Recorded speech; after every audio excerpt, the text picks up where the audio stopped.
Yo, what's up guys? Welcome back to sa Derigado TV Sports. Well, ang ating pag-uusapan guys ay ito, QMB. Umaapila, okay? Na maging local status dyan po sa Gilas, Pilipinas. Alright. At ito ba? Speaking of Gilas guys, nag-ala NSD po, no? From 21 point lead na panalo pa nila. At ito pa, sa pagiging coach po ng Magnolia ni LA Tenorio, inaabangan po yung magiging sampukan nila ng Barangay Ginebra. Alright, maglalaro ba siya at anong nabanggit niya against playing Barangay Ginebra? Nako, yan ang ating pag-uusapan at mga pasyaro. Bago po yan, magpapasalamat muna si Doy TV sa inyo. Alright, salamat po sa mga subscribers at followers sa Facebook. Sa mga hindi pa po nakapag-subscribe, mag-subscribe na po kayo guys. Nakita nyo naman, legit ang ating news dito ha. Wala pong halong fake news, alright? Kaya kung ayaw yung mga fake news, click na po guys. No? Maraming salamat po. Alrighty, so dito na po tayo sa ating topic. Okay, so hindi po ako fan ng Chicago Bulls, no? Baka po na pagkakamalian nyo ha. Hindi talaga ako fan ni Michael Jordan, no? Ayoko talaga. Okay, so dito tayo sa Gilas, Pilipinas na nag-ala nag-NSD para talunin po ang visiting team, no? Alright, kasi nga po sa depensa, no, nakascore po ng marami itong Macau, no? Pero nakabawi po sila. Nakita niyo naman po kung paano na naman tinimon yan, no? Na tinatawag, no, na Filipino superhero daw or Filipino hero na si Justin Pinoy Brownlee. Alright, bakit? Yung ginawa niya against China, ginawa na naman niya sa Macau Black Bears, no? Kaya po, ayan, malaking instrumento, kaya po sila nakabalik. Alright, at yun na nga, marami pong natuwa, no, sa pagkapanalo nila. Alright, so congratulations po sa Gilas. Okay, dito na tayo kay QMB. In-interview po siya, no? At talaga naman, no, hindi po siya satisfied, no, na maging naturalized status, no. Kaya sila po yung umaapila, alright, na maging tawag dito, na maging local status siya. Okay, so nakaapila po yan, no? So tayo po yung nakaantabay kung ano pong magiging response dyan. Okay, so we hope okay po, no? Dahil malaking tulong po ang presence ng 6'11 or 6'10 na player na katulad po ni Milora Brown. Alright, at tingin ko naman po may karapatan siya dahil may dugong Pilipino po yan, di po ba? So di po katulad ng naturalized talaga na wala talagang dugo, di po ba? Ito yan kasi may dugo, no? So tignan pa rin po natin, no? So siguro ang aayusin nila dyan yung mostly illegalities ng mga papers, di po ba? So abangan po natin yan. Okay, dito naman po tayo sa pangatlong topic na si LA Tenorio po guys, no? Dahil nga po napag-usapan no? Dahil sabi nga po ni Boss Al, pwede itong maging second Jaworski, no, na playing coach. Yun na nga lang iniisip ni LA, baka daw po ibu siya ng mga fans ng Barangay Ginebra pag nila po nagkakalaban, no? Well, I don't think so, no. Kami naman po, no, mga fans, no, alright, mga Barangay Ginebra fans, talaga namang may respeto yan mga yan. At nakita naman po nila yung contribution po, no, ng isang LA sa barangay. So I don't think gagawin sa kanya yan ng mga fans ng Barangay Ginebra, no. Parang si Durant lang yan guys, no. When he step in, no, when he go back sa dun sa playing court or home court ng Golden State Warriors, winelcome pa siya. Ganun din po si Klay Thompson, di ba? Because they truly understand, no, at na-recognize, acknowledge ng mga fans yung contribution po ng player, no? Kaya hindi po nila bino yan, no? So I don't think mangyayari yan, no? Okay? Pero iba pa rin kasi talaga kapag you are playing for Barangay Ginebra, di po ba? So siguro ayaw ni LA, papunta na naman sa another side, no? But then again, let's see, no, if he can or if he will play. Alright, kasi nga nabanggit ni Boss Al, baka mamaya biglang may ma-injured dyan, ganyan. So at least hindi pa naman siya officially retire, possible po talaga yan, no? So, kabang-abang po yan at exciting po yan, guys. Alright, so yan po ang ating mga napag-usapan. Ngayon po, shoutout naman po tayo, guys. Okay. So, ito ang paborito ko talaga sa lahat. Ang magpa-shoutout na po talaga. Alright. Salamat nga po pala sa mga nanonood.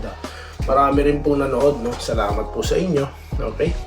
Kay Danny Samarita, nung si Chat ang coach ng Gilas, paborito si keeper. Ngayon, mas malala. Puro Hinebra na lang. Ni CTC, sayang ang slot. Wala naman bila. Ganun po ba, sir?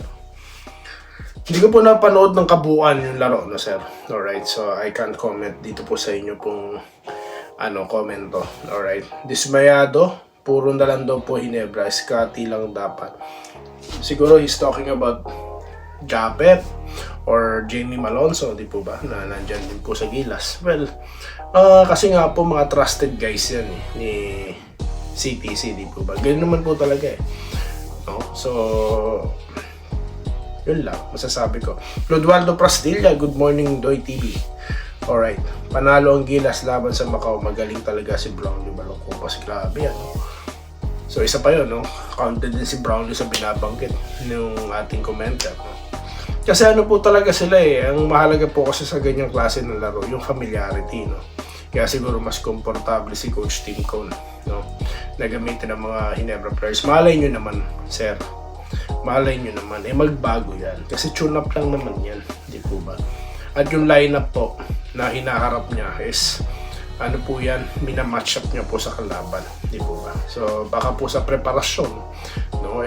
Sila po ang Pero nako, po talaga, talaga pong si Coach Tim Cone, malaki talaga ang tawag dito, respeto sa laro ni CJ Perez, yung paghanga niya, no? Game changer daw po talaga, no? At yan nga, nagpakita, biruin nyo naman, no?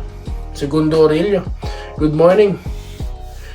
Ganda ng laban kagabi, parang Lito Lapid, pakula muna sa dulo mo na.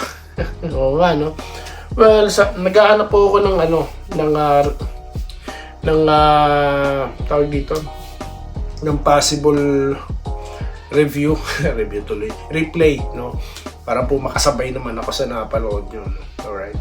Mababawasan ng fans ng Jinx papunta sa Magnolia. Rosendo Dolegia. I don't think so, sir. I don't think so. Okay. Edwin Lobo, it's Brownie time! Sabi niya, alright. Joel Castillo, nabigla ako and disappointed kasi mas inaasahan ko na siya mag-lead sa Jinx pag nagretiro na si CTC.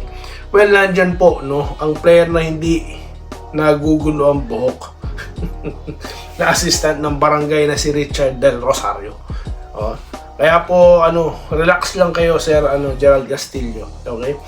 Kasi nga po, clamor yan ng mga fans ng Magnolia, no? Kung mababasa nyo po yung fan pages or ibang mga, di ba, comments sa mga iba't ibang page, no? Talaga po ang dami na talagang boses na nagsasabi, palitan, ganyan, no? Pero of course, yung San Miguel, hindi naman po sila basta-basta makikinig, syempre, no?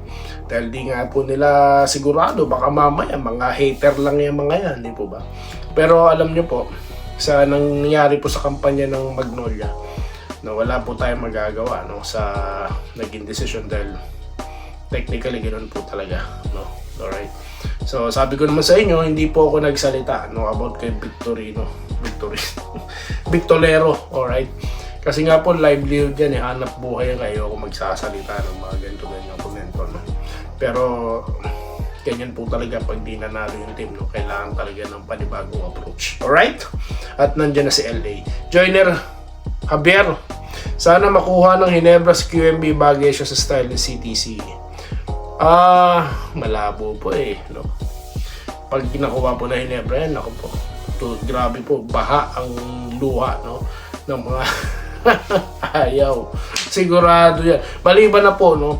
Hinebra will trade bigger assets with names, no? Hindi po pwede yung lang, ipapalit mo, yung magpangalan, makasabihin, minamali ko yung player, pero ganito na lang, hindi po pwede kasi yung bench player ang ipapalit, tapos draft pick. Kadiri po yun, no? Ako, di ko po tatanggapin yun, no? Kasi po, hindi reliable, hindi po makatotohanan ng trade yun, no? Hindi po, kahit ako, hindi ko po tatanggapin basta gano'n. Bench player, bangko, no? Ipapalit po sa, ano, Materialis Puertes, no? Tapos drop the second round pick pa, anak ng bakang kalabaw niyan, Brad. Ramel Raimundo, magandang morning kabayan Doy, congrats sa Gilas. Galing ng Gilas sa si Brownlee, angat na naman, iba talaga pag walang injury si Justin, nakapagpahinga no? At yung kamay fully healed na guys no? Yan talaga. Vincent na, good day kabayan Doy, congrats daw po sa Gilas, no? Congrats Coach LA, congrats Doy TV, welcome back JP, salamat po sir. Bobby Payawal na nagko-congratulations sa 17K na. Oy, maraming salamat to. Royalist talaga. Salamat po. No? Tama ka na hindi kailangan kung anong kulay ka sa politika. Basta mahalaga kung anong tama at ang maganda para sa bayan. Yun ang dapat. Yun na nga po. Kasi alam niyo po guys, no? Dapat po talaga alam niyo yung tama. Hindi po kayo dapat bulag na follower, no? Nakikita nyo na gano'n, tapos, okay, di po ba? Kasi para din po sa inyo yan, no? Para din po sa mga anak nyo, no? Na, di po ba? Yun lang naman ang sa atin, no? So, Bobby Payawal, ko congratulations sa Gilas, okay? Alright, salamat po. Bobby Kabading na nanonood, salamat sa iyo, sir. Alam ko nanonood ka, no? Wenceslao Hapon na nag-good morning, Doy. Galing talaga ni JB Irene Kila, si ma'am na walang patid ang panonood. Maraming salamat. Alright. Sir Joseph Pineda, alam ko nandiyan ka. Ha? 12 minutes. Alam ko nanonood ka pa rin, no? Congratulations, 17K in counting. Maraming salamat po. Or Nestor, sana mag-champion na ang mga mamanok. Let's see, no? Alright. Let's see. No, we wish everything. No, alam niyo naman po tayo dito, no. Sinusuportahan po natin yung nagbibigay talaga ng magandang laro, entertainment para sa ating mga fans, di po ba? Nakita niyo naman, talagang kinover natin, no? Or tinapik natin ng TNT at itong ano, di po ba? At ang San Miguel. Dahil po talagang na-entertain tayo lahat. So yun lamang po guys ang ating masasabi. At muli maraming salamat sa inyo lahat. At ako po yung nagpapasalamat sa inyo. At magkita-kita po tayo sa susunod na video ko din. Dito lamang po sa Denry Doy TV Sports. Muli, maraming salamat po sa inyong patuloy na pagsuporta. Salamat po sa panonood. Subscribe na para sa mga susunod na basketball at boxing videos.